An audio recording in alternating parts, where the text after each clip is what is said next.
everyone. Let's start the part 4 of series of multiple choice questions on TPA with question number 61. Section 51 of the Transfer of Property Act 1882 does not apply to option A court sale, option B auction sale, option C bid and option D none of the above. जो section 51 है transfer property act का वो बात करते हैं improvement made by bonafide holders under defective title. So ये court sale पे apply नहीं होता ये section. So the correct answer is option A. Now question number 62. Within the meaning of section 51 of the Transfer of Property Act 1882, the transferee option E has lien on the land for the value of improvement, option B has no lien on the land for the value of improvement, option C has condition lien on the land for the value of improvement, option D none of the above. Section 51 of transfer property act के अंदर transferee के पास लेन का कोई right नहीं रहता on the land for the value of improvement. So the correct answer is option B. Question number 63. Section 52 of the Transfer of Property Act 1882 imposes a prohibition on the transfer or otherwise dealing of any property during the pendency of suit, provided the condition laid down in sections are satisfied. The statement is false or true or partially true or none of the above. तो ये जो section 52 है वो हमारा बात करता है doctrine of lis pendens से, जिसके अकॉर्डिंग अगर during the pendency of suit आप प्रॉपर्टी को फर्दर किसी को ट्रांसफ़र नहीं कर सकते हैं. तो जो सेक्शन 52 है ये प्रोहिबिशन इम्पोज कर रहा है ऑन द ट्रांसफ़र और otherwise dealing of any property during the pendency of suit provided the condition let down under this section. तो ये जो स्टेटमेंट है हमारा ये ट्रू है. The correct option is option B. Now question number 64.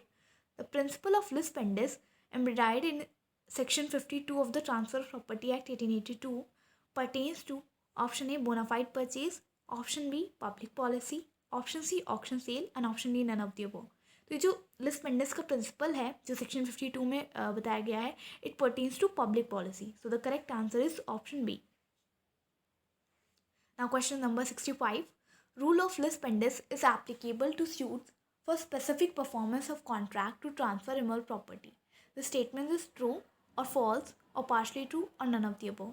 जो हमारा रूल ऑफ लिस पेंडेंस है ये सिर्फ वहाँ पे एप्लीकेबल होता है जहाँ पे ट्रांसफ़र ऑफ इमूवेबल प्रॉपर्टी हो रहा है फॉर स्पेसिफिक परफॉर्मेंस के लिए, स्पेसिफिक कॉन्ट्रैक्ट के लिए.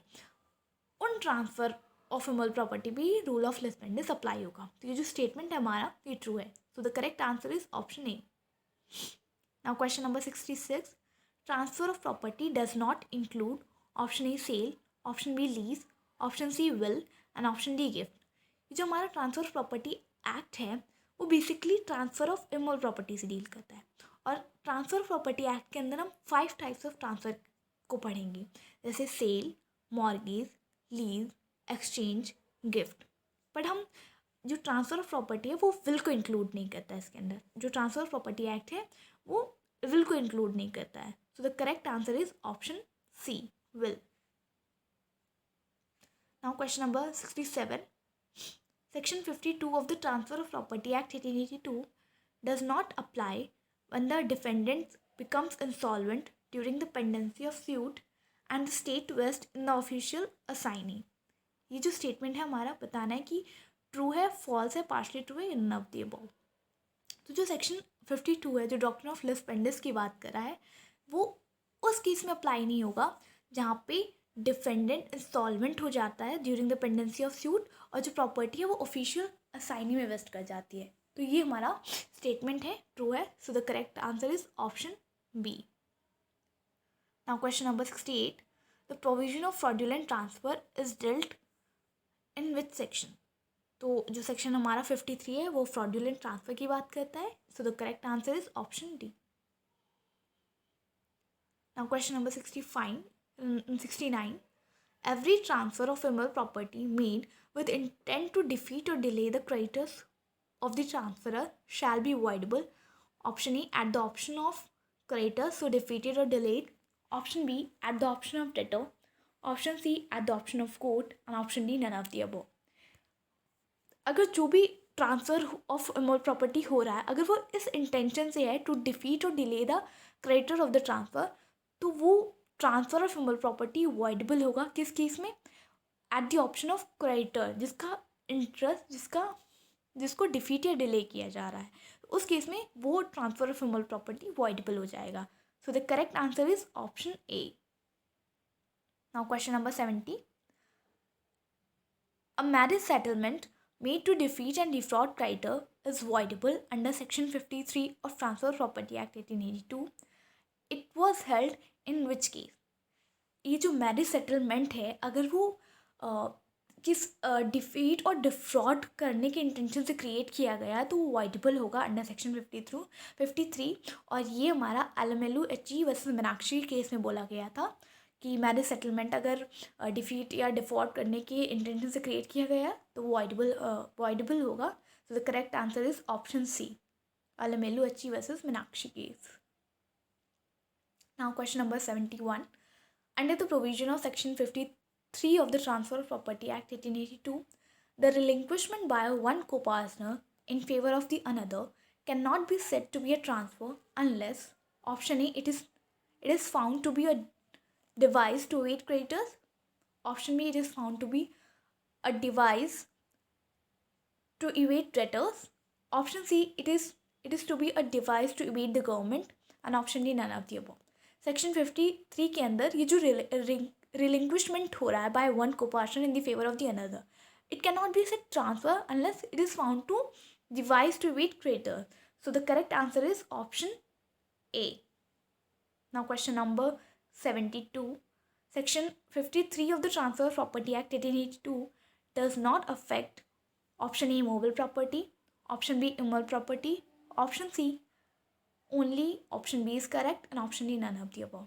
ये जो हमारा सेक्शन 53 है जो बात कर रहा है फ्रॉडुलेंट ट्रांसफ़र की, ये हमारा मूवेबल प्रॉपर्टी को अफेक्ट नहीं करता है. मतलब कि जो ट्रांसफ़र ऑफ प्रॉपर्टी एक्ट है, वैसे तो हमारा ये transfer of property act mainly transfer of immovable property से डील करता है, बट यहाँ पे कुछ सेक्शंस हैं टीपीए के जो movable property as well as immovable property दोनों पर अप्लाई होते हैं, पर ये सेक्शन 53 है वो मूवेबल प्रॉपर्टी को अफेक्ट नहीं करता है. So the correct answer is option A, movable property.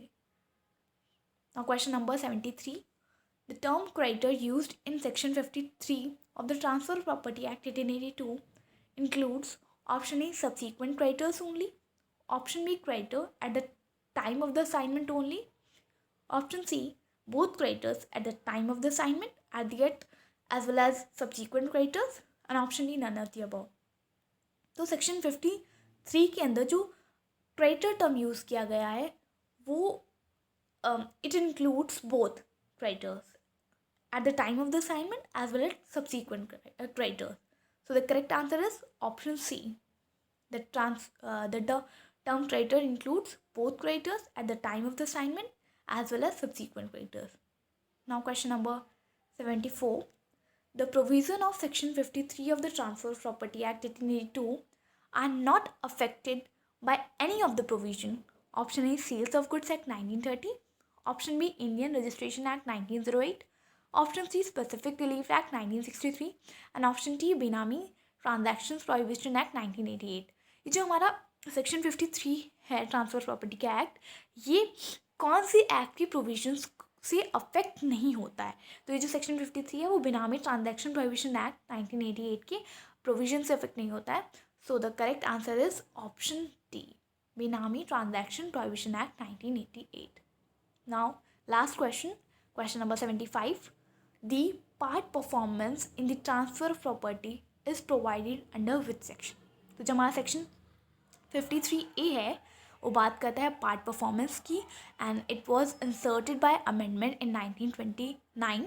और जो पार्ट परफॉर्मेंस डॉक्ट्रिन है वो बात करती है कि अगर किसी पर्सन के पास प्रॉपर्टी है, अगर किसी पर्सन के पास इमूवेबल प्रॉपर्टी का पोजेशन है on the basis of contract of sale, तो उस केस में अगर वो परफॉर्म कर रहा है या willing to perform his part of contract, तो उस केस में आप उसको इजेक्टमेंट नहीं कर सकते उसका from the possession of the property, सिर्फ इस ग्राउंड पे कि वो जो सेल है जिसके बेसिस पे उसको पोजेशन मिल रहा है वो सेल रजिस्टर्ड नहीं हुए और उसको लीगल टाइटल ट्रांसफ़र नहीं हुआ तो आप सिर्फ इसी ग्राउंड्स पे आप उसको रिजेक्ट नहीं कर सकते. ये डॉक्ट्रिन ऑफ पार्ट परफॉर्मेंस कहती है. So guys, these are the question. I hope you like this video, and if you like this video, please like, share and subscribe this channel. Bye bye. Stay tuned.